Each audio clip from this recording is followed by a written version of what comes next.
Основните типове микрослушалки са два. Наричаме ги магнитни слушалки и тапички. Това, което в момента държа в ръката си, е слушалка тип тапичка. Какво представлява тя? Тя е малък радиоприемник, който работи с батерия и има нужда от излъчвател на радиосигнал, за да може да го възпроизведе. Слушалката е малка, но все пак, ако някой надникне в ухото ви, ще може да я забележи, защото на края на капачето има кордичка, с която слушалката се изтегля. Това е явен недостатък на този тип слушалки.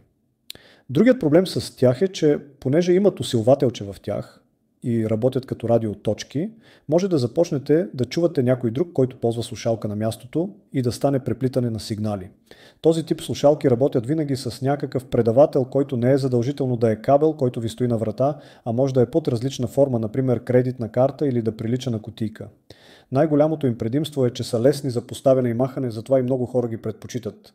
Магнитните слушалки са нещото, което виждате сега в ръката ми. Те представляват миниатюрни магнитчета, които се пускат в ухото и стигат до тапанчето на човека, който ги използва. След това се махат с магнит.